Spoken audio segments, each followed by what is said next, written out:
vida en poco tiempo requiere de creatividad e ingenio. En la sección de cortometraje mexicano, 4 cineastas nos presentan sus cintas participantes en esta edición del Festival Internacional de Cine de Morelia. Todos los elementos de Oasis tienen base en la realidad. La doble vida, el engaño, lo desafortunado de la ignorancia y lo triste de sus consecuencias. Pero también la hermandad entre mujeres tan distintas como Ofelia, ama de casa, y Jacqueline, prostituta transgénero, que encuentran en la otra la esperanza frente a la gran adversidad de la vida. Oasis habla de una ama de casa de clase media baja en sus 40s que va a una cantina llamada el Oasis, que es una cantina conocida por ser un lugar de ligue entre hombres, y ella va a buscar a su marido.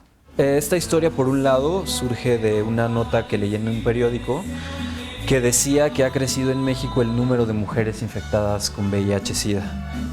Cuando vino el boom de la enfermedad, casi todas las personas infectadas eran hombres y en su mayoría hombres homosexuales. Entonces se estigmatizó la enfermedad como si solamente le diera a los hombres gays. Hoy, muchos años después de ese boom del SIDA, los organismos de salud dicen que hay muchas mujeres infectadas y que estas mujeres además son amas de casa, que cuando les detectan el virus, ellas aseguran que solo mantienen relaciones sexuales con sus maridos y son ellos los que tienen relaciones fuera del matrimonio.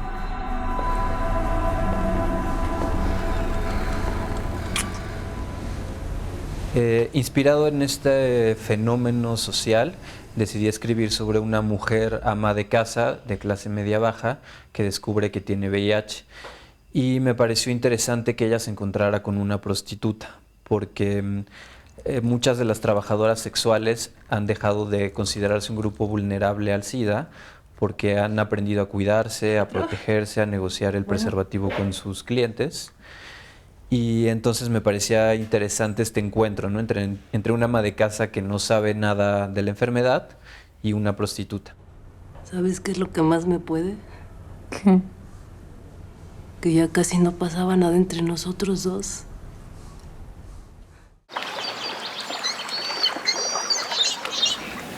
Clara y Agapito, una pareja de Yucatán, abren las puertas de su hogar a Sofía Landgrave, quien a través de este corto documental captura las inquietudes de este matrimonio en una de las etapas más críticas de su vida, la vejez. Agapito se ve obligado a renunciar poco a poco a su independencia, mientras el cuerpo de Clara comienza a rendirse frente a los padecimientos que le aquejan. Desde que tengo memoria, todos los veranos hemos ido como a visitar a mis abuelos que viven en Mérida, Yucatán, ¿no? Entonces, pues siempre fue así como las vacaciones de verano en la casa de mis abuelos, ¿no? Y ya tenía como este gusanito de, pues no sé, de hacer algo con mis abuelos, ¿no? Entonces, pues finalmente me decidí. Creo que afuera está fuerte el aire porque se ven los árboles que se mueven. O sea, pues básicamente me inquietaba, bueno, siempre me ha inquietado un poco este tema de, pues de la vejez, ¿no? Que es como la última etapa de la vida previo a la muerte. Y entonces, pues justamente al observar el proceso de envejecimiento de mis abuelos, pues tenía como mucha esta curiosidad de cómo ha ido cambiando su vida, ¿no? Así como antes ellos física y mentalmente tenían como más energía y como poco a poco esto se fue desgastando y fue cambiando un poco. Ahora siento que ellos viven más en los sueños que en la vigilia del día a día, ¿no? Viven más en sus recuerdos, en sus sueños. Pues eso era como lo que me inquietaba un poco, ¿no? De cómo va cambiando un poco la forma de vivir al acercarte a la muerte, ¿no?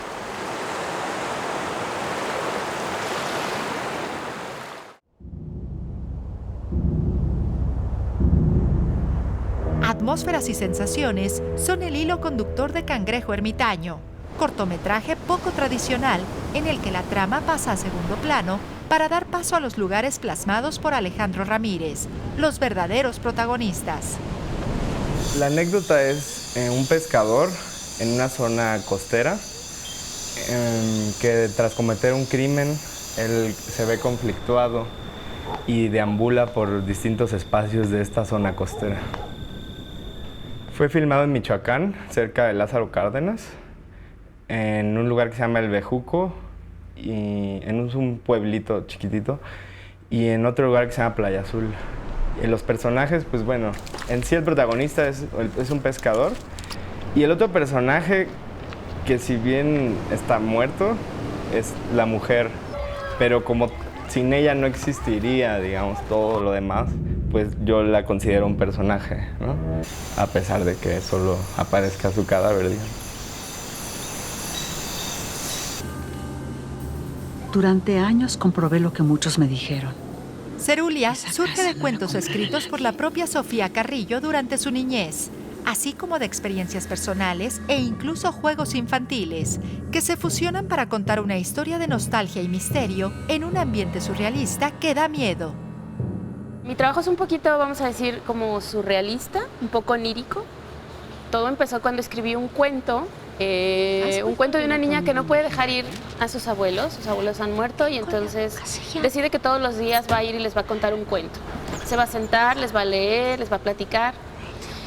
Después de unos meses, las cabezas de los abuelos surgen de las tumbas como si fueran plantas, como si fueran árboles. Y ella sigue yendo todos los días a leerles. Después les crece el cabello como si crecieran las ramas. Y desteje el cabello, les platica. Para otoño ya se siente mejor, ya está superando la pérdida.